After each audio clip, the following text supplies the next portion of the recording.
This is Relic Radio Science Fiction. Thanks for joining me this Monday. We're going to hear this week from X-1, an NBC series that aired from April of 1955 to January of 1958. 127 episodes. Our story today is Jaywalker. This one first aired April 17th, 1956. In just a moment, X-1. But first, after a hard day's work, there's nothing more welcome than an evening of variety entertainment. And that's just the tonic provided tomorrow night by NBC Radio. You'll laugh your cares away when good-natured contestants carry out the rib-tickling stunts dreamed up by MC Jack Bailey on NBC's Truth or Consequences. And later on, Groucho Marx peps things up with lots of spontaneous good fun and more of the friendly insults at which he's so accomplished. For a brighter, livelier evening tomorrow night, it's Groucho Marx and Truth or Consequences on this station. And now, stay tuned for X-1 on NBC.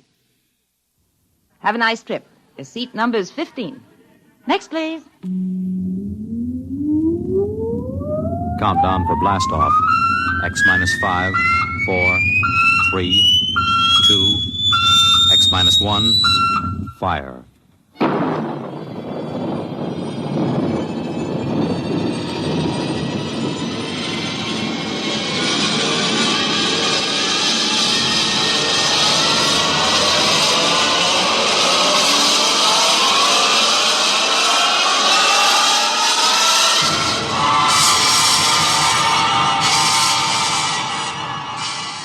From the far horizons of the unknown come transcribed tales of new dimensions in time and space. These are stories of the future, adventures in which you'll live in a million, could be years, on 1,000 maybe worlds. The National Broadcasting Company, in cooperation with Galaxy Science Fiction Magazine, presents X-1.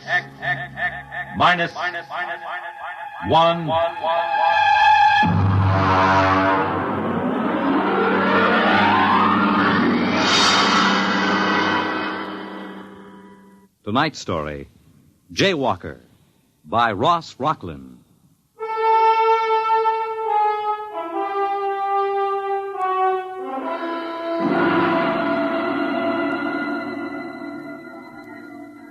Intergalactic flight number 14 now loading at ramp 10.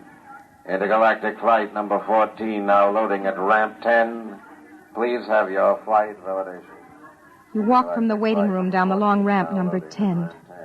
The flight pack is in one hand, the validation papers in the other. Other passengers chatter behind you. You turn a corner, and there's the ship. A cylinder of glistening silver aimed at the moon. You feel yourself carried up the moving stair to the gaping entrance lock. A pretty stewardess in a blue uniform smiles at you. Validation papers, please? Your papers, madam. Oh, papers? Oh, yes, here they are. Mm-hmm.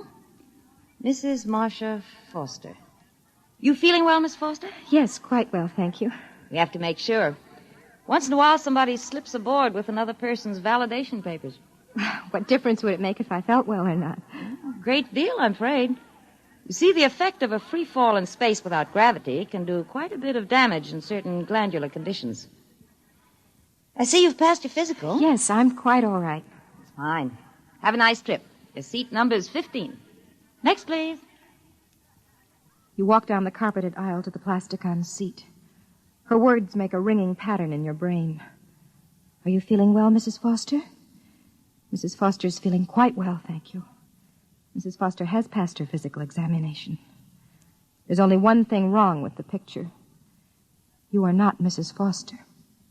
Attention, please. Attention. In 1 minute, the flash walls will be raised around the ship. If for any reason a passenger is not feeling well or does not wish to make the trip, please speak up. 1 minute. You begin to wonder if you ought to go after all. You begin to think of how it happened. Why you're here sitting in this silver vessel waiting to blast off for the moon. What happened between you and Jack? What happened?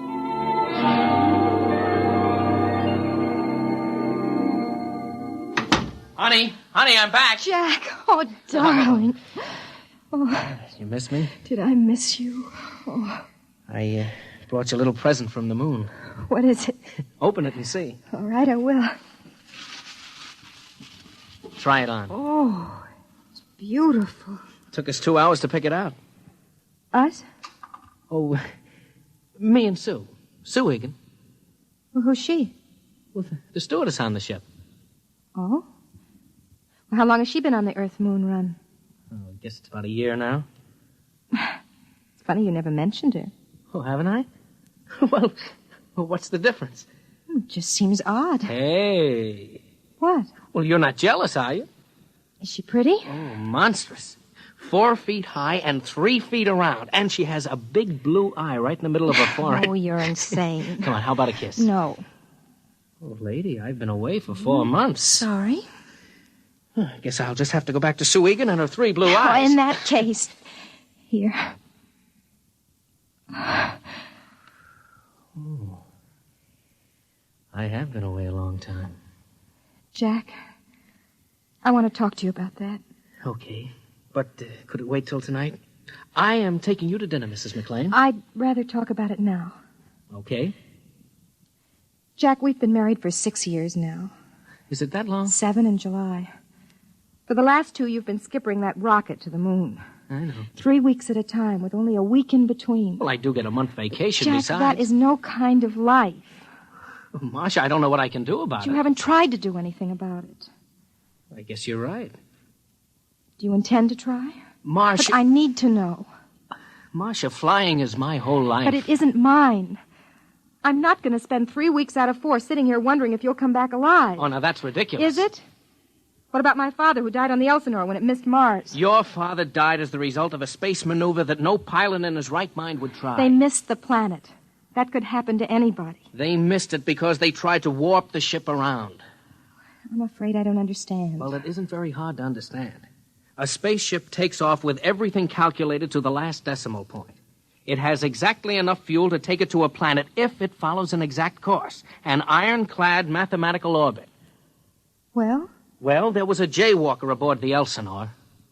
A jaywalker? Oh, that's what we call somebody who boards a ship knowing that he has no business doing so. In this particular case, it was a senator going to a convention on the moon. He had been taking endocrine treatments and kept it secret on his validation papers. He felt he had to attend this convention to muster some votes for his campaign. He didn't consider that he was jeopardizing his life. Well, I still don't see how they missed the planet. 6 hours out, the senator began to die. The effect of the free fall on his glands was catching up with him. And the only way to reverse that effect is to reverse the spin of the ship, turn it end over end. That creates artificial gravity, reverses the stress on the glands. The pilot took a chance. He did just that. Is that why they missed the planet? They lost their trajectory. By the time they recalculated their course, they'd passed Mars. They ran out of fuel and kept going until they fell into the gravity of the sun. And that couldn't happen today? A pilot would have to be out of his mind to try a maneuver like that. You wouldn't try it? Risk an entire ship to save the life of one fool? You wouldn't? Well, Marcia, I can't say I definitely wouldn't. Right now, it's inconceivable. Just as inconceivable for you to give up space flight for my sake. Isn't it equally inconceivable for you to put up with it for my sake? I've put up with it for 2 years. Jack, this is the end of it. Now, what exactly do you mean by I that? mean you have to decide whether you want a marriage and a family or a career as a space jockey. Well, why do I have to decide? Why can't I have both? Because I won't live this way. Nobody else does except a handful of wives whose husbands are crazy enough to have picked a profession like this. Well, you knew this was my profession when you married me. I didn't know it was like this. Marcia, what you're asking me to do, I simply can't do. It wouldn't make you happy if I did. I'd just be walking around resenting you. Now, come on. Let's have dinner and forget this for a while. No. We're not having dinner. You'd rather stay home tonight? No. I'm going to Los Angeles to my mother's house. What? I have tickets on the 6:00 flight. Tonight? Yes. Jack, I'm quite determined. I've made up my mind that I'd put it to you squarely, and if you refused, I was leaving. Just like that? Yes. I've had all I can take. Marsh, for heaven's sake, can't we talk this over and make some kind of a compromise? There is no compromise, Jack. It's all very exciting for you tearing back and forth to the moon with glamorous stewardesses and all sorts of celebrities, but sitting here waiting isn't much fun for me. Well, you could get a job. You could develop some interest. That isn't why I married you. I want a home and a family and a man who comes home every night and talks to me about little unimportant things. And I'm not that man. No. No, you're not. Okay. What are you doing? I don't like people walking out on me, so I'm leaving first. Would you mind telling me where you'll be? I don't know. You can reach me through Intergalactic if you change your mind. Marcia, maybe we'll both be better off. We didn't have much of a home life anyway, just the two of us. Oh, I'm sorry. I didn't mean that. I know how you feel about not having children. Goodbye, Marsh.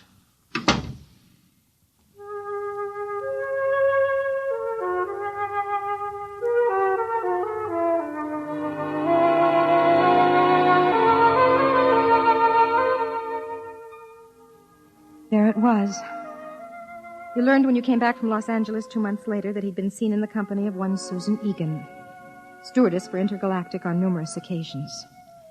You learned, too, that he'd applied for the Earth-Venus run, the newest and most difficult run in the galaxy. And you learned something else, something that was going to change the whole course of your life. Come in, Mrs. McLean. Sit down. Thank you, Doctor. I have some good news for you. Yes? You're going to have a child. Well, I thought you'd be happy about that. Happy? Oh, yes. Yes, I am. Naturally.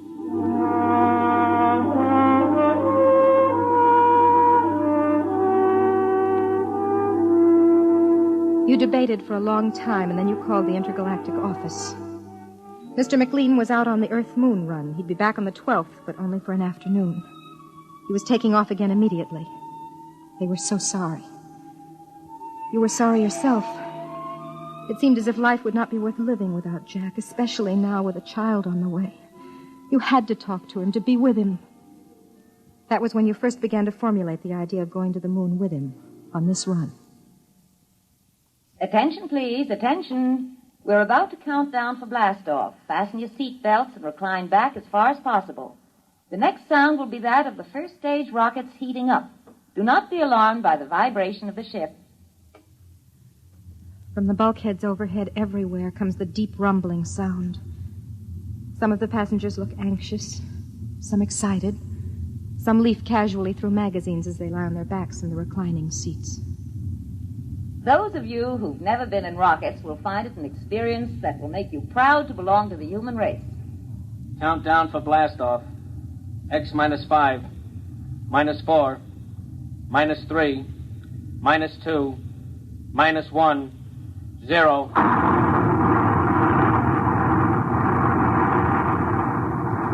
The rumble heightens. All emotion leaves you.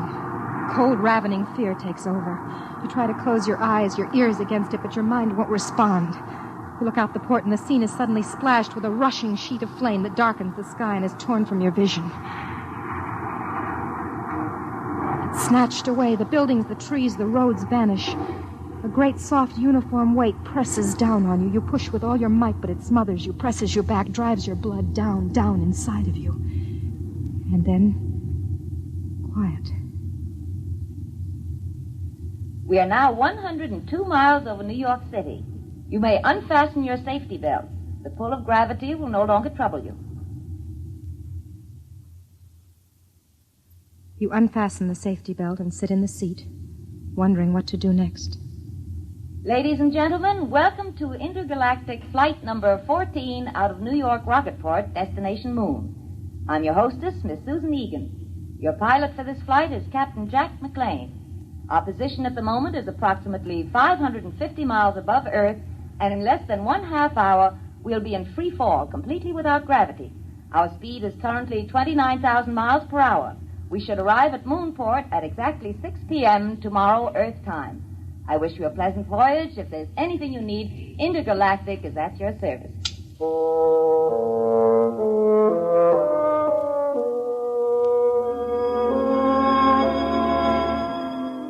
Well, you think to yourself, everybody's here.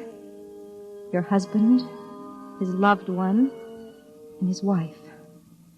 You watch her as she walks back along the rows of seats with an armful of the latest magazine recordings. A tall girl, about 29 or 30, dark brown hair, dark eyes, and not very pretty. The sort who would be able to talk to him about steam tubes and beautiful landings and solar storms. Mrs. Foster, would you like something to read? Oh, thank you, no. First time in a rocket ship? Yes, could you tell? You look a little green. You feeling well? Yes, I'm quite all right. There's just a touch of space sickness. Come along to the ship's hospital and we'll fix you up in a jiffy. No, I'd rather just sit here a minute. Of course. Oh. Come on. Let me help you into the ship's hospital. That's it. Come on, take it easy. Now, come on.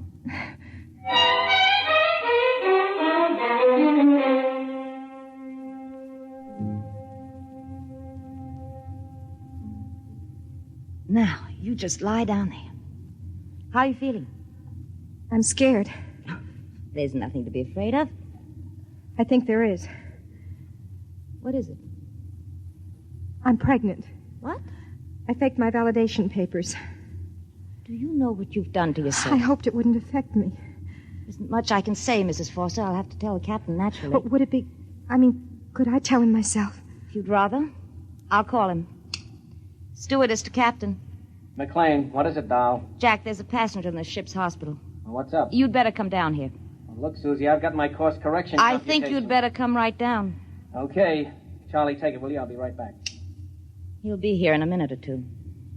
Here, let me put this pillow under your head. Thank you. Now, what made you do it? You wouldn't understand. You loved him, and he's stationed on the moon, and you wanted to be near him. Is that it? Could you understand that? You mean not being able to have the man you love? Yes, I think I could understand.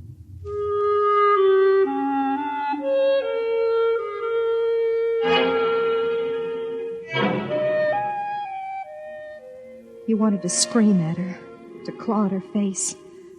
She was going to live, and you were going to die. She was going to share a life with Jack when you were only a dim sort of memory in his mind. He came in, moving fast with that kind of schoolboy gait of his.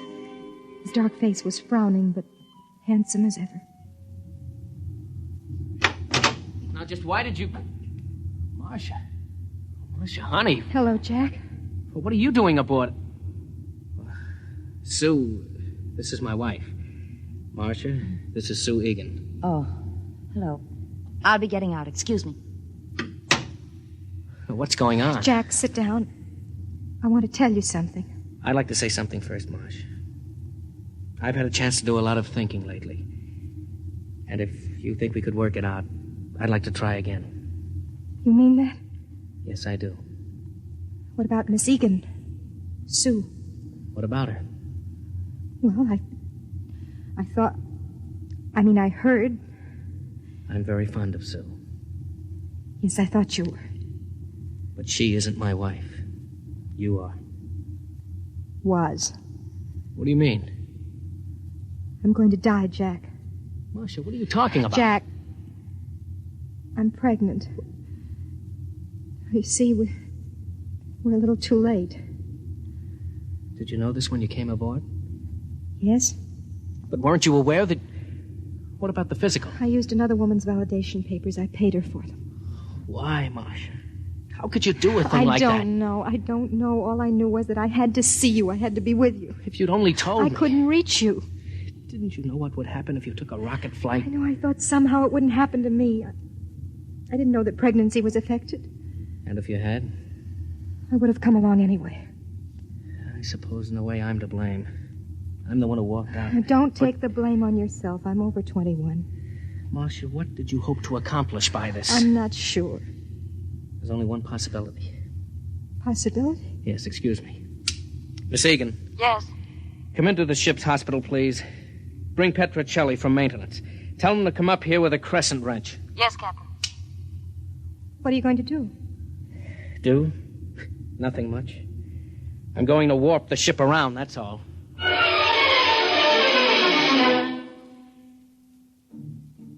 Petrocelli was a big, easygoing man.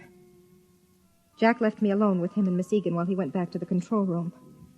Petrocelli started to bolt a metal bed to the side wall of the cabin. Why are you putting the bed on the wall? Because, lady, when he starts to spin the ship, that outside bulk is going to be down, not sideways. Centrifugal force, see? I'm afraid I don't. Well, that's too bad, because I got other things to do besides explain. Okay, Susie, it's all yours. Oh, is he always that rude? Doesn't it occur to you that maybe he's under a slight strain? Strain? Look, Mrs. McLean, your husband's going to warp the ship around. The chances of his pulling off a maneuver like that without piling us up in the sun or in deep space are about 1,000 to 1. I appreciate that you wanted to see him and show him that he ought to be ashamed of himself for leaving you, but does it occur to you that all of us may lose our lives because of it? Including Petruccelli? No, I hadn't thought about it. Let's go. I've got to strap you into that bed. No, wait. What will happen to me if the ship isn't warped? Sudden floods of the adrenal glands, convulsions, panics, spastic secretions, and eventually death. What causes it? Lack of gravity. We aren't sure just how. The purpose of spinning the ship is to press you up against the outer wall and create the effect of gravity through centrifugal force. Do you think he can do it? I think he's the best skipper in the intergalactic fleet. That isn't the answer to my question. Can he spin the ship without killing everyone? I have faith in him.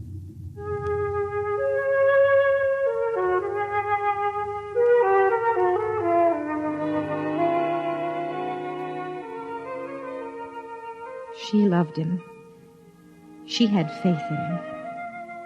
And you to whom he was married, you who carried his child inside you, did you have faith in him? Everything set in here? Yes. Good. Jack, could we talk alone for a minute? Only a minute. We have to get the new data into the computers. Susie, will you excuse us, please? Yes. Well? Jack, don't do it. Marcia. I mean it. You've no right to risk all those lives just for me. Marsh, I'm captain of this ship.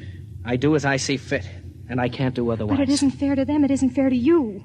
When we're born into this life, we don't make any agreement that says everything is going to be fair and equitable. I refuse to let you do it. You can't stop me. I'll take my life. I'm going to ask Sue to stay with you. What about her? Don't you love her? Well? Marcia, whether I love Sue Egan is not the point just now. I've decided to spin ship to save you and my son. Or daughter. If it means risking the lives of others, I have to take that risk. Jack. Yes? Why are you doing it? Because I love you.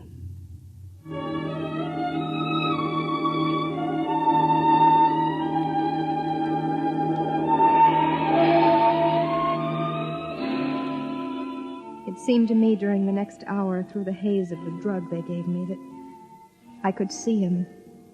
There was the curved silver board. Before it sat Jack, hunched like a harried bookkeeper on the last day of the month. Okay, Charlie.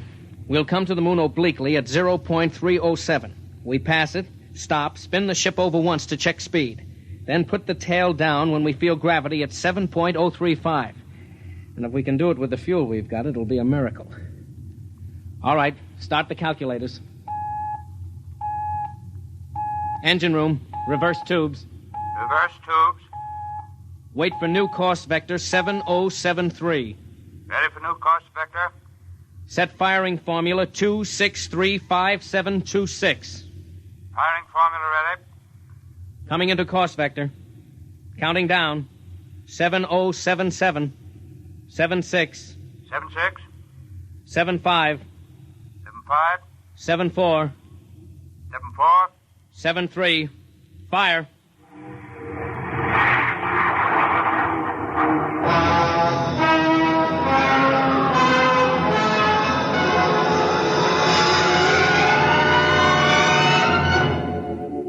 You don't recall much after that. There's the bulkhead pressing against you like a magnet, pressing harder and harder. Then there's the needle, and then sudden relaxation. Through it all, the stars and the moon and Jack and Sue Egan dance in a pattern of mist, and the words come back to you from long ago. The things he said to you when you were both in love many years ago. When I fly the ship, it seems that all Earth watches me through your eyes. A man comes to love the things he has to fight for, I guess.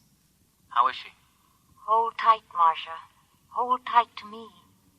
She calls you Marcia. This woman who hates you, who loves your husband, she calls you Marcia. Marcia. Marcia. Marcia. Marcia.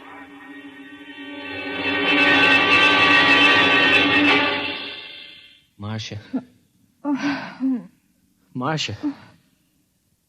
The curved ceiling, but a new curve. And soft rose instead of chrome metal. A new feeling, unlike Earth or the ship. Honey, wake up. Oh. Jack? It's all right, honey. We made it. We're on the moon. Moon? Yes. You're in the new Lunar City Hospital. You did it. You really did it. Well, I've been telling you for years that I was the best pilot in the fleet. Oh, you don't have to pretend. I know how you must feel about what I did. I'm not pretending. I was a selfish coward. I wasn't concerned about anything but my own happiness. Marcia, there isn't any absolute scale for courage or kindness or goodness. I couldn't pretend to judge you or anybody else. I only know that I believe you're a good person. And I love you. With your faults and your good points. I just wanted to be with you, Jack. That's all I ever wanted. I'm sorry I'm not brave and strong like Susan or you or the others. Oh, honey, nobody expects you to be. Come on now. You've got to save your strength. We've got to take good care of you.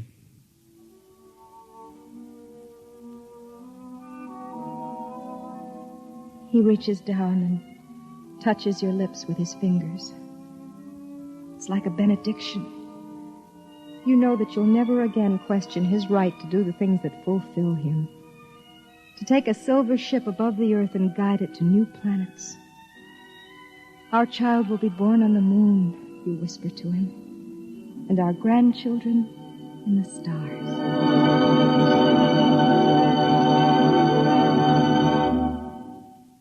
You have just heard X-1, presented by the National Broadcasting Company in cooperation with Galaxy Science Fiction magazine, which this month features the Arthur Sellings tale entitled One Across, the story of a man who thought that doing puzzles was an escape, until he suddenly found himself completely boxed in.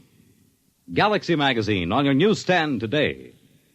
Tonight, by transcription, X-1 has brought you Jaywalker, a story from the pages of Galaxy written by Ross Rocklin and adapted for radio by George Lefferts. Featured in the cast were Bob Hastings, Terry Keane, Raymond Edward Johnson, Connie Lemke, and Eugene Francis. Your announcer, Fred Collins.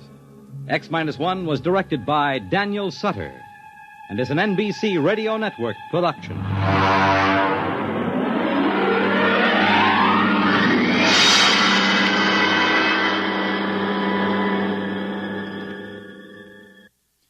Next week, the story of the journey that had no end, of a ship that had traveled so long through space that none aboard her could remember their destination or even wonder where they were going.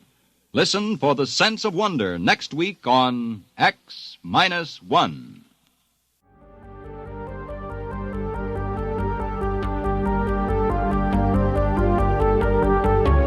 That's Relic Radio Science Fiction for this week. If you want to find more from X-1, past episodes of this podcast, all the others, and everything else Relic Radio, just visit the website, relicradio.com. You'll find everything there, and you can donate through the website as well. Your support is how this show comes to you every week. If you'd like to help out, visit donate.relicradio.com or click on the donate link. Thanks to those who have helped out. Thanks for joining me today. Be back next Monday with another episode of Relic Radio Science Fiction.